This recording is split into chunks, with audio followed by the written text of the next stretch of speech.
This is a podcast about both having autism and living with someone who has autism.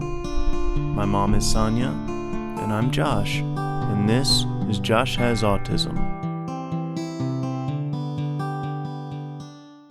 Hey everybody, welcome to Josh Has Autism. Hello.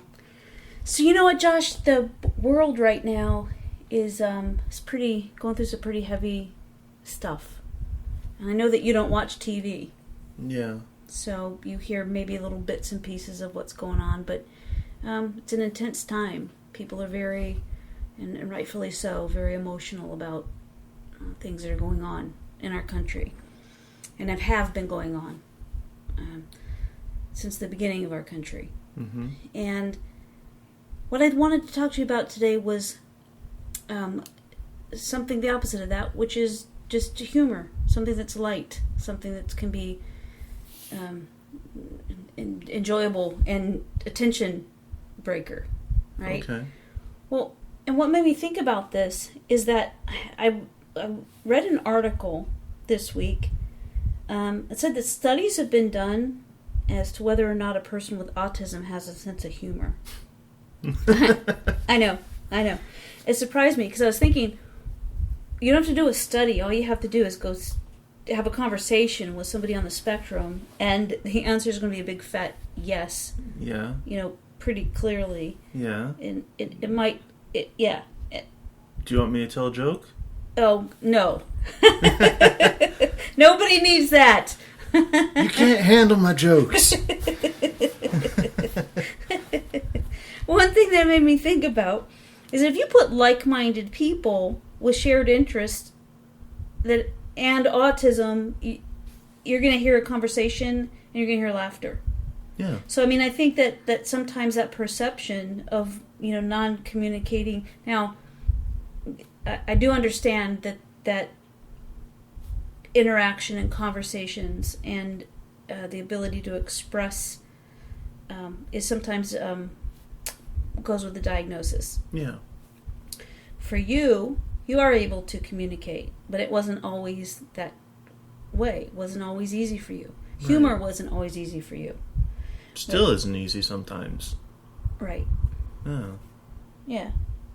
In particular, what I still have trouble with is sarcasm. And different things that are similar to sarcasm, especially when told with a straight face, a joke. Right. That I don't know if they're joking or not. Mm-hmm. And I have to clarify it with them. Are you actually joking or are you being serious? Mm-hmm. But that in and of itself is improvement, because there was a time when you wouldn't know, that you have always taken somebody's word at face value. Mm-hmm. And so any deviation from that was lost on you. Right. And you learned about humor. We've talked about before, all the people that came over that were, comedians, and you just kind of picked up on it. Yeah. It was almost literally just an immersion, like in a different country, learning a language that way. But this language was humor. Mm-hmm. Right.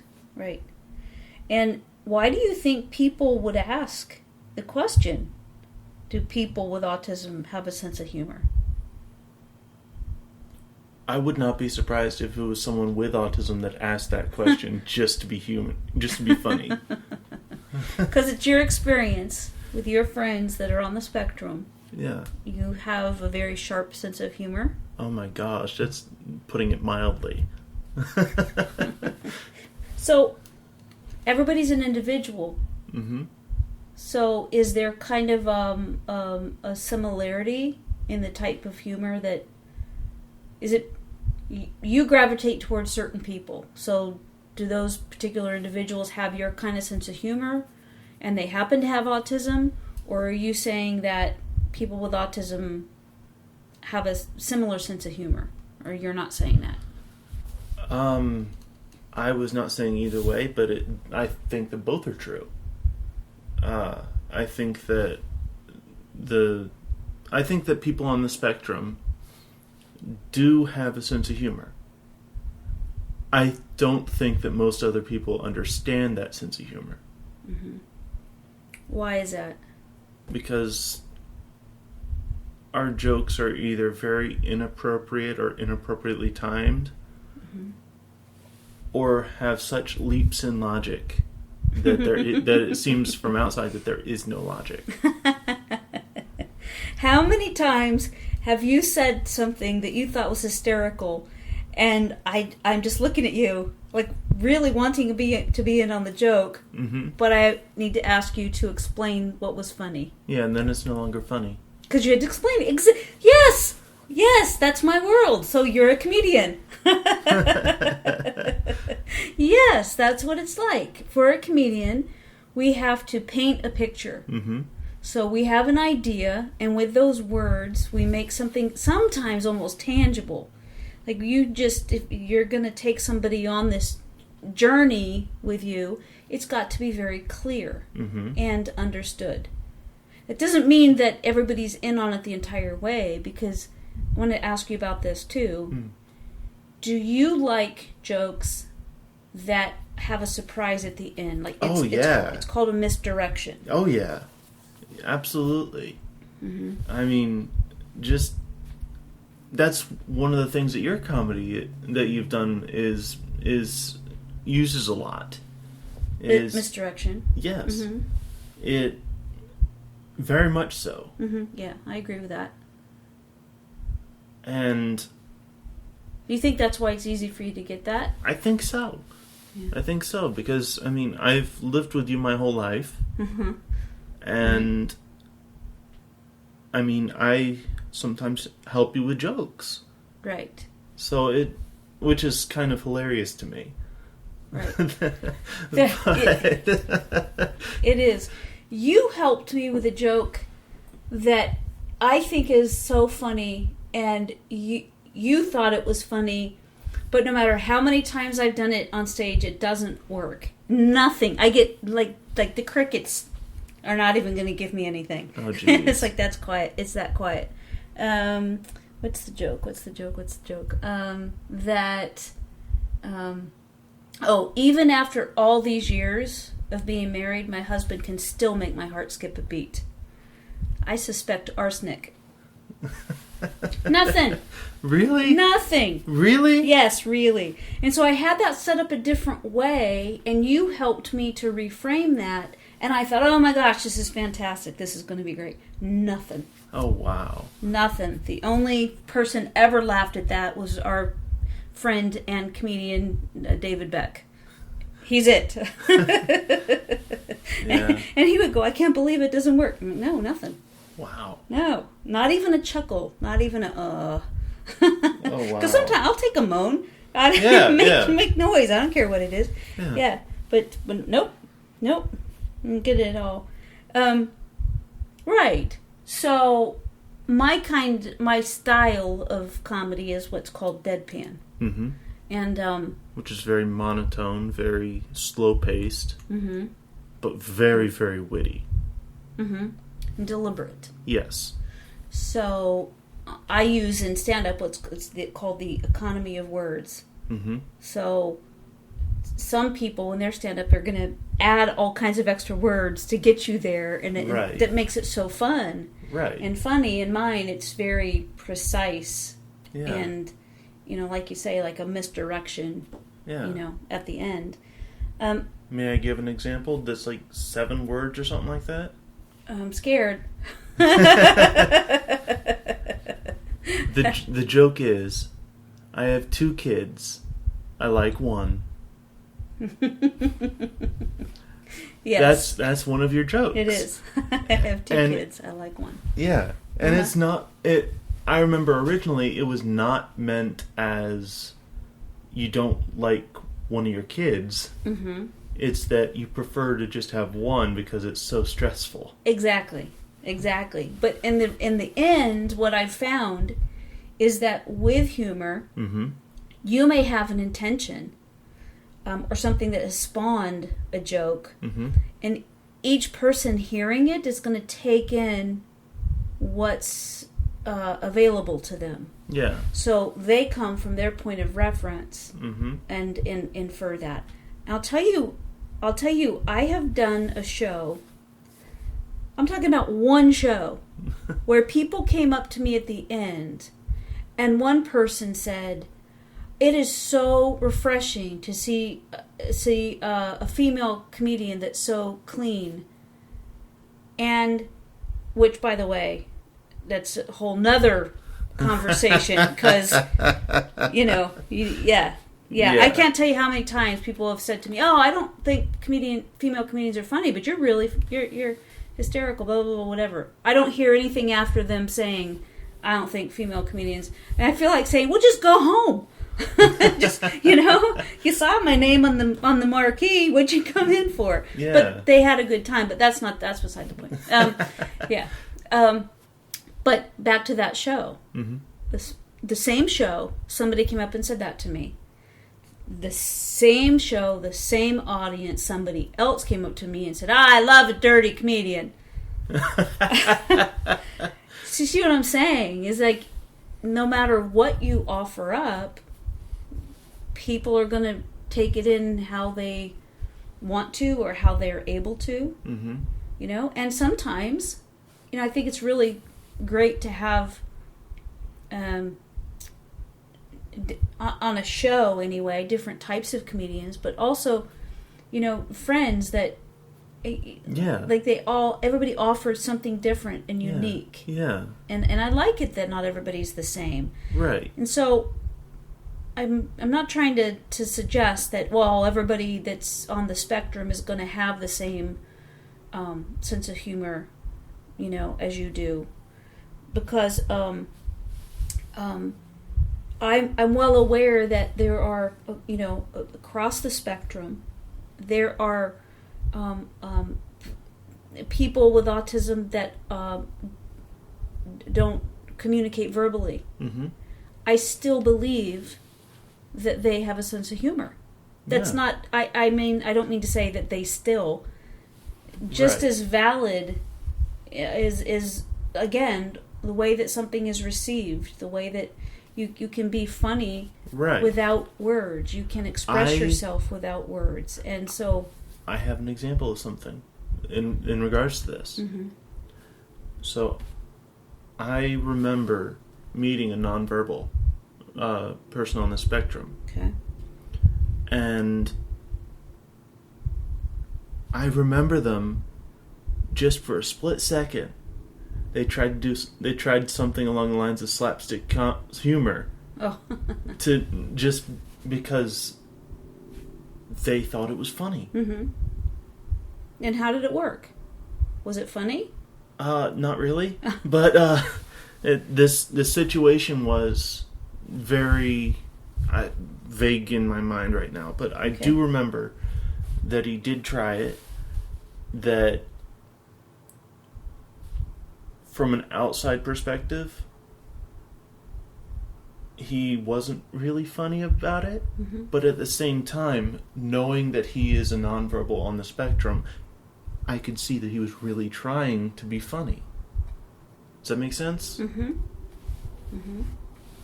I think that sometimes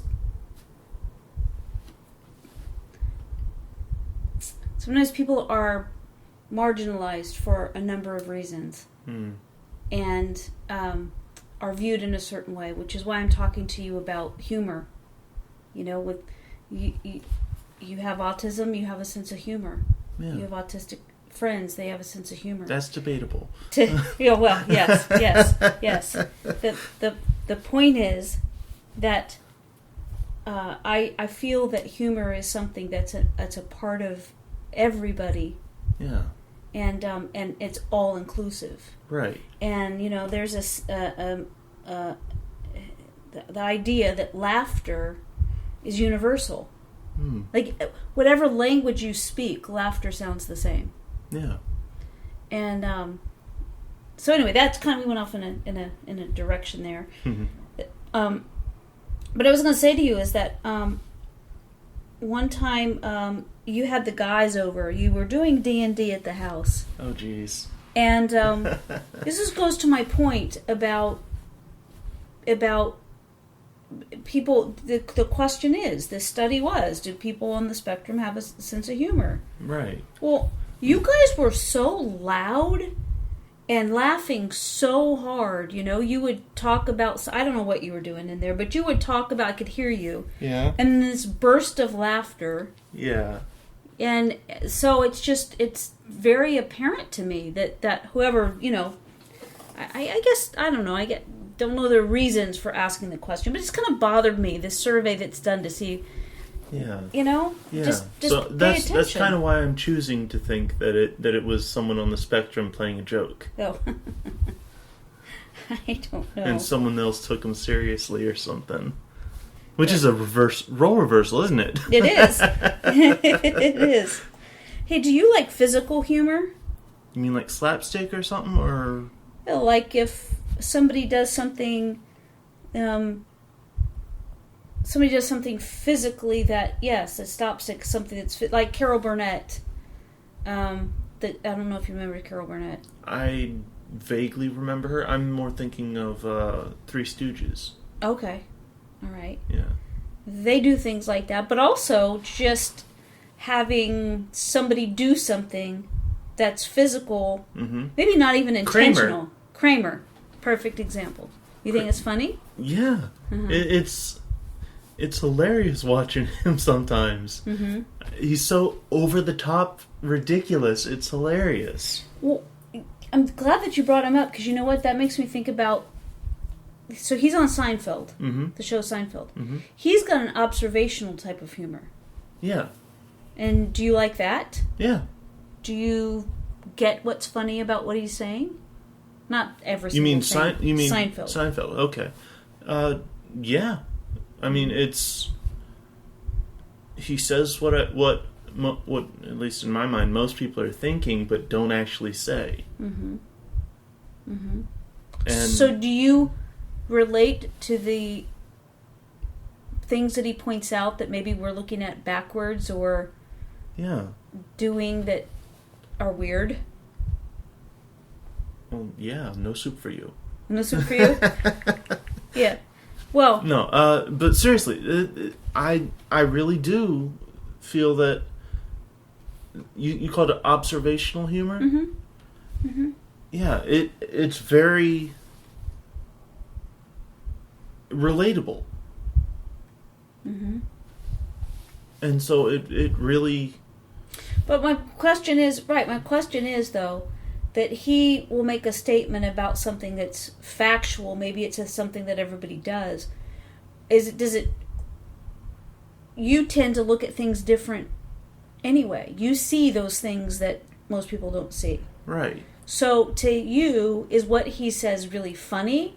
Or is it like, finally, you're saying, finally, someone's saying that out loud? Yeah. More like that, right? Yeah. So you already think the way that he writes... Yeah. What he presents as being common sense. Right. Almost. But yeah. So instead of being laugh out loud funny, you're just going, yeah, right. Exactly. That's what I've been saying. Yeah. But some of his stuff is funny as well, on top of that. Well, I'm sure he would appreciate that. But I think he's really funny. Yeah. Yeah. I think he's really funny. Yeah. But so going back to Kramer, so he does physical humor. So if somebody walks... I've done things before, like walking into a sliding glass door that was closed. Yeah. If you saw that, would you think it was funny? I was like, ooh. Yeah.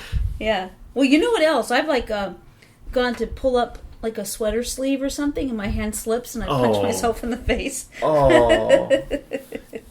I can almost guarantee that's happened to everybody at least once. I think it has to. It can't just be me. I think it has to. Yeah. Well, either that or everyone in this family has done it. Maybe. Maybe it's just genetics to punch yourself in the face. Maybe. But the physical humor, sometimes things... Like, we talk about you saying things inappropriately, trying to be funny, and it comes out as just being inappropriate. Right. Sometimes the timing is not the best time for you to be making a joke. Right. And we address all those things, and sometimes we just laugh because the inappropriateness of it is so shocking. Yeah. Yeah. So it's funny. And I might have shared this before, but there was this one time years and years ago, and I'll never forget, your dad and I we were at this restaurant with your Aunt Becky and somebody else, a couple other people. And we had rode the motorcycles up, so we were in California. We rode like to Mount Julian, up in the mountains. It was a really nice ride, really beautiful. We went into this restaurant, and I was sitting there, and this lady, I'll just say she wasn't hurt, so thank goodness. Yeah.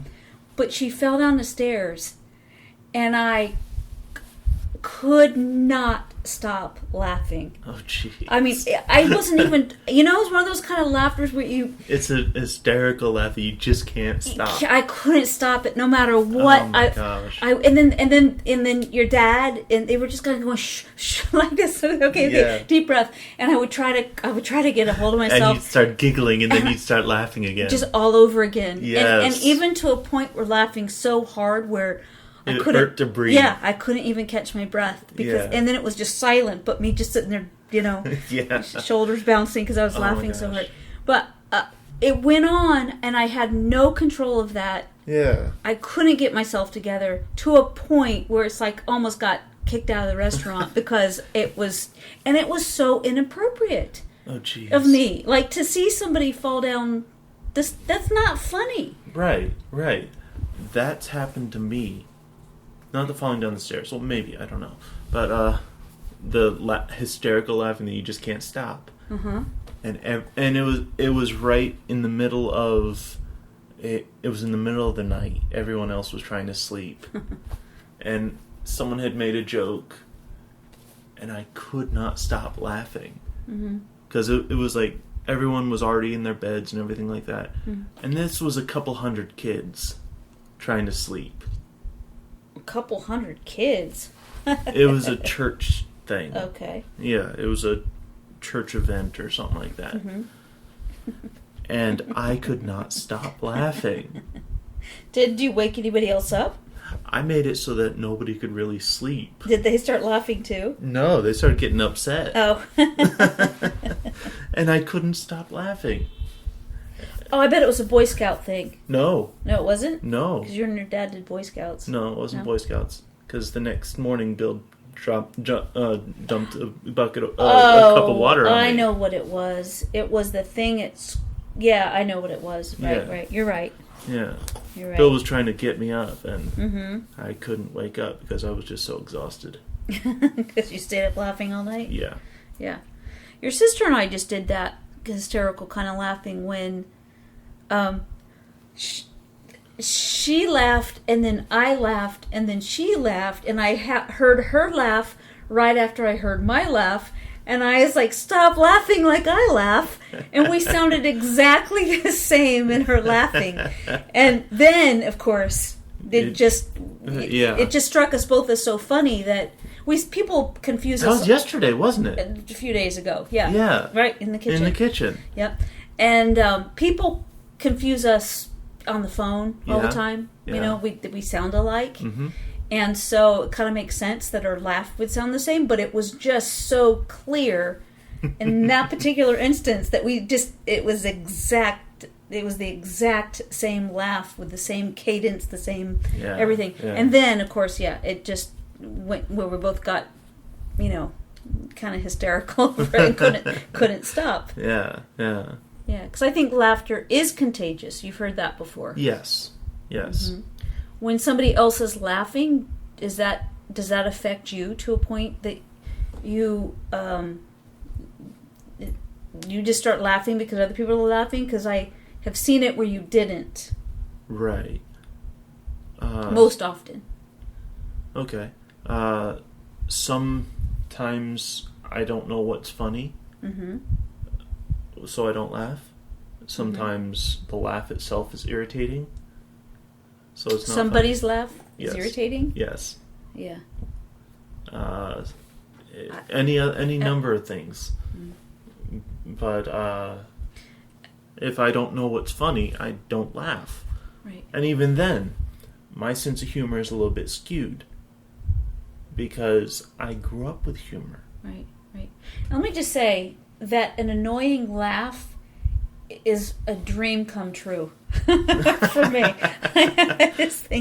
I just think that's wonderful. It's such a great opportunity, and what will happen is, I think, when you have a different kind of laugh, it gets somebody's attention, and then it just creates more laughter, and it's just a fun thing.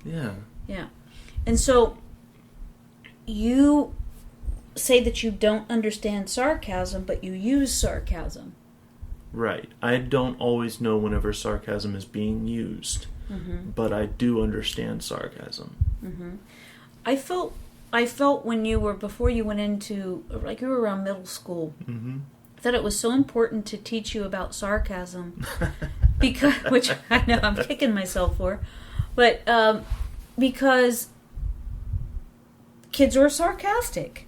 Yeah. And I felt like I needed to help you to understand that when somebody's saying something, that's not necessarily what they're saying. Yeah.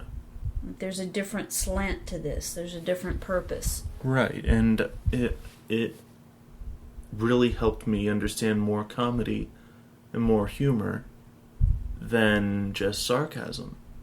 Because there's different nuances to different things. There's different meanings to different things. There's some things are hinted at but not outright said, and that's what makes it funny. It's just all kinds of things like that. And yet sarcasm is still one of the hardest things that I have to understand. I read that with humor, types of humor, that somebody on the autism spectrum can readily recognize, there are those things. The thing that they don't typically, and I would say this is true about you, self-deprecating humor. And that's not something that you use. You're open to be laughed with. You're not uncomfortable about that. But self-deprecating humor is not something that you use. And I was thinking about this. I think it's because you have a very comfortable view of yourself. And you don't feel the need to point out things that, you don't go for a laugh in that. You don't. Sometimes they'll say different. Someone, so today, you came out of the shower, and your hair, you haven't had a haircut in a while. Your hair was like spiked all over your head, sitting straight up. And so you came in and said, "Look at my hair." And that was funny. Yeah. And that was completely, you got the humor in that. This was not a typical look. It was odd. Yeah. It was a rare occurrence. Yeah, it looked like Einstein. Yeah. So, not our dog, but right, not our dog. But you understood that. Yeah. Yeah. And but self-deprecating humor is not something that I've ever heard from you, nor have I heard it from your friends that are on the spectrum that I've had the good fortune of being around. Yeah. And I would say, when I talked earlier about a sense of humor of because one of the things that I'm so grateful for is that because I get to be with you all the time, I also get to be around other people that are on the spectrum. And that goes from somebody that's nonverbal to somebody that's extremely verbal. And to me, what that means is it's just different. Right. It's, it's just different. And yet I have seen humor be effectively used and inappropriately used across the spectrum. And no pun intended. No. And it's, to me, I just love it. Yeah. I love it. And I just, I think that it's something that's amazing. And so that I say, when we started out with this podcast, is like, well, you don't have to do a study on this. You just go spend some time, with young kids to adults on the spectrum, and you're going to find there's a sense of humor. Yeah. And also, oftentimes it's brilliant. Misplaced. Misplaced, often. Yes. But it's brilliant. Yeah. And I just think that that's something that I think is important for people to know. Yeah. I'm actually worried about showing Connor slapstick humor. Oh. Yeah. Oh, yeah. Well, he thinks poop. Anything poop is hysterical. That's true. At 4 years old. Yeah. And Madison, at 3 years old, anytime she passes gas and I ask her, woo! And she laughs and she, I did it, Gammy. Oh, man. So it's just funny, Yeah. It's like, it's just they weren't taught that. Right. Maybe because of our reaction. Well, yeah. But Connor is a lot like me. Mm-hmm. And especially whenever I was little. Mm-hmm. So, is he on the spectrum or not? I don't know. I don't know. We've talked about that. Yeah? Yeah. We've talked about it. Could be. Yeah. He's not been tested. There are some things that he does, some things that remind me of you. Mm-hmm. Like, just an example is being very particular about things. Lining things up. Yeah. In a row. Like his dinosaurs. Or He knows the full names of these dinosaurs. He knows, yes. Oh my gosh. To every dinosaur. And he's been doing that since he was 2 years old. Right. Oh my gosh. I know. And he knows the full names. He knows what they do, what they eat, what kind of things they eat, rather. All of it. But yes, he lines those up in a particular way. He lines cars up in a particular way. Yeah. I've seen him do the alphabet, on Nana's refrigerator. Yeah. Do those in a particular way. Yeah. Which is different. I use those letters on Nana's refrigerator too. Mm-hmm. But I put them in order to say something inappropriate. Well, so sassy towards Nana, and just leave it. Don't say anything. I just leave it for her to find it. The inappropriate use of those is we. You know how they have those wooden at craft stores? They'll have those wooden letters. Yeah. And so Dad put him in order that just said boobs. Oh, jeez. I know. He's a grown man, and he. Oh my gosh. But he was very proud of himself for that. Very proud of himself. Yeah.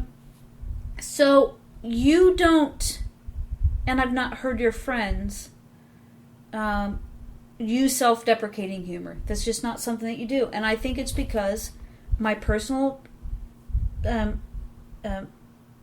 impression is that folks on the spectrum have a better handle on who they are than those of us that are not.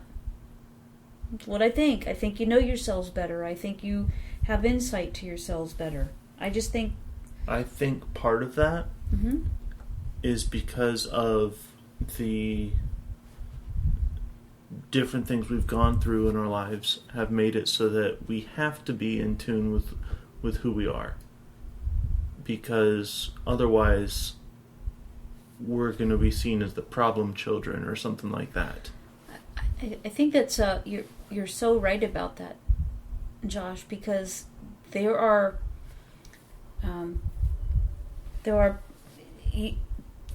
kids can be labeled a troublemaker or difficult mm-hmm. or you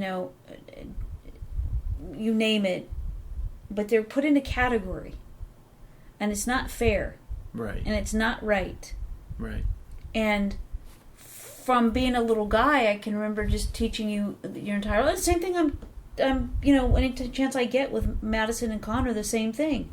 You are who you are. Express who you are. Yeah. When you were little, and when you were little, from the time you were little, and them right now at 3 and 4, they're told, you can have whatever thoughts you have. You can experience something however you experience. You can say whatever it is that you'd like to say.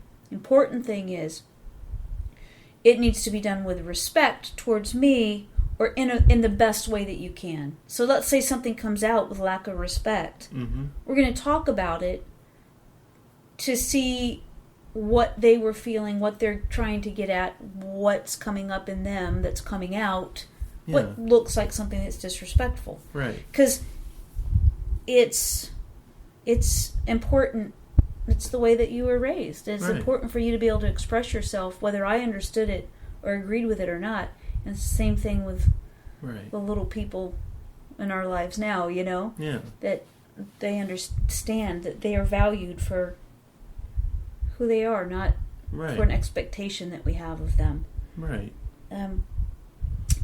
But one of the other things that I want to talk about is that, so you say that you use sarcasm, it's hard for you to get, but abstract or open-ended statements, I know with you in regular conversation, are hard for you to understand. Yes. It's not so much that it's hard to understand as it's so overwhelming in the needed response. Do you have more on that? Yeah. Okay, good. Because not only is it like you said, an open-ended statement or a question or whatever. Mm-hmm. It's abstract. Yeah, okay. It's like, can you think of a question that's abstract real quick? No.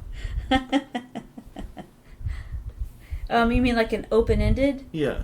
Like, what? Well, for your dad, a question that would put him into instant turmoil.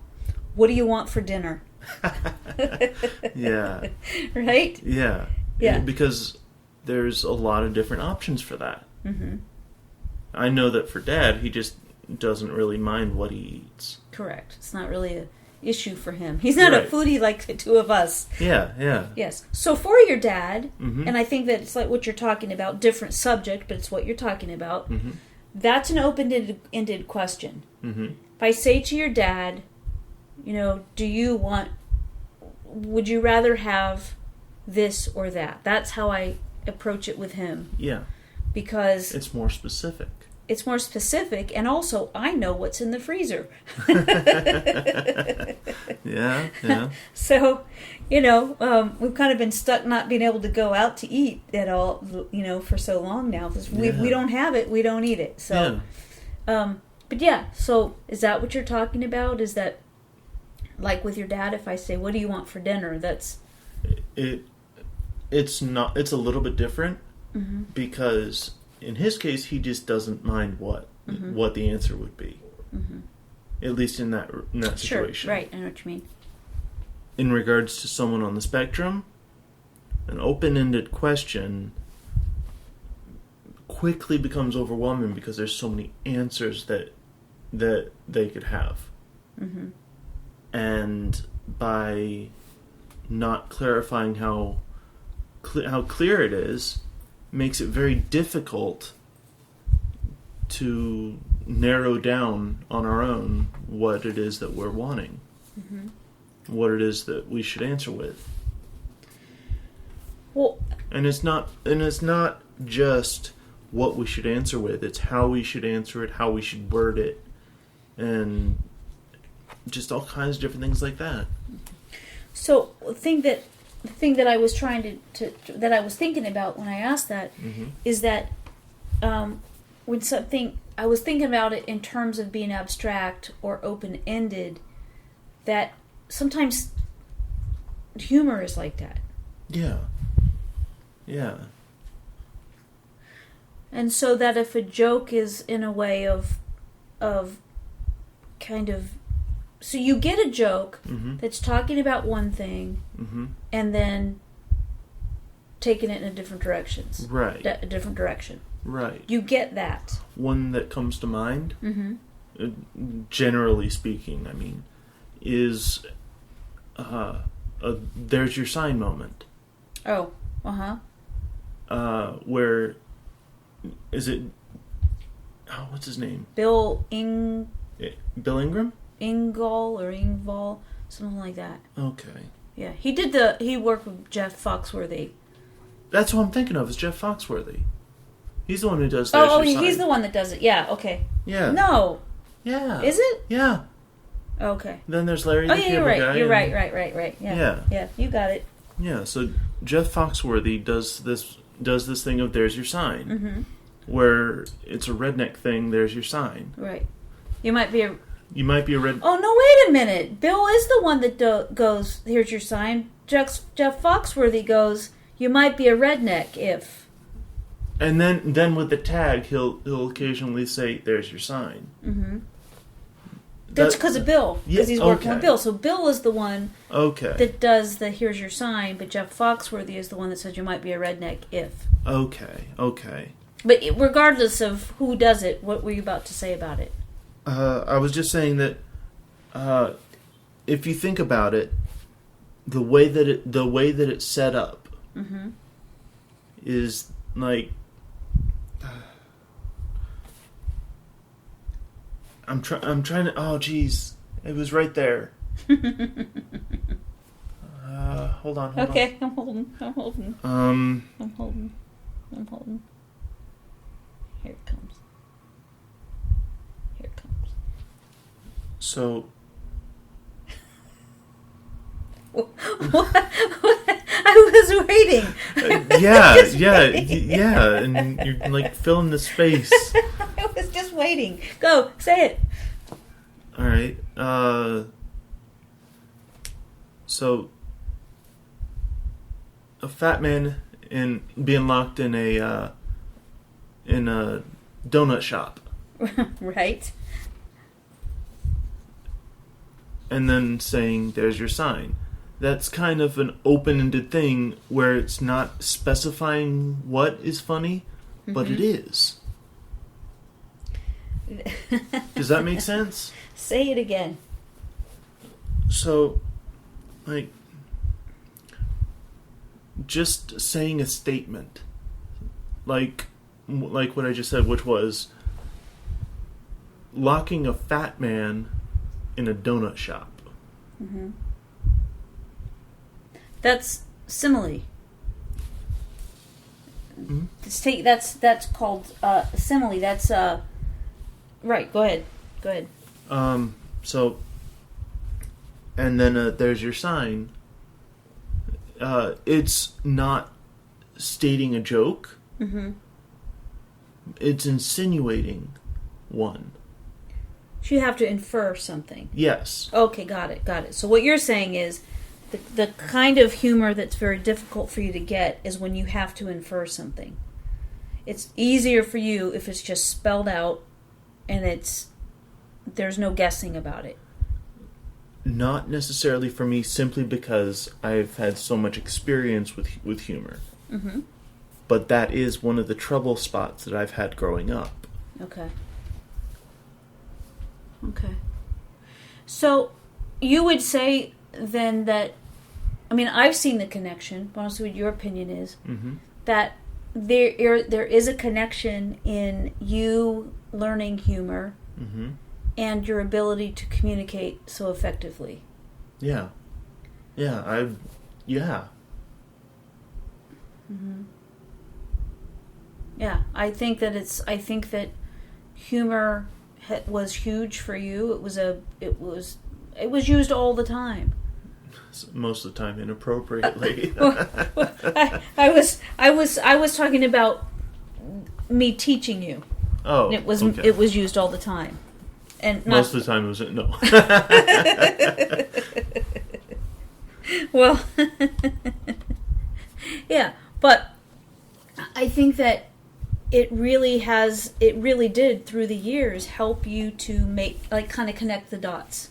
Yeah.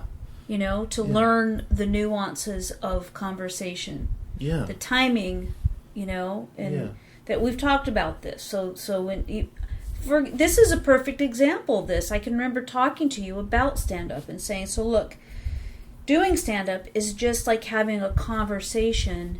It's just that the audience has their part of the conversation and I have my part of the conversation. So I speak, and the goal and the hope is that their portion of the conversation will be filled with laughter. Yeah. And applause. That's the best. Yeah. And then it's my turn again.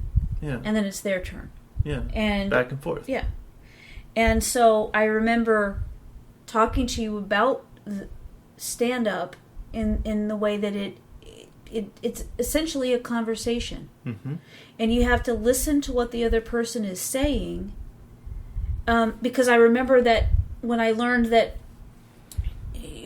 by doctors, they told me that you have a different way of processing. Mm-hmm. Takes you a couple extra beats. And so when I would, as you were growing up, would have conversations with you, I understood not to rush it.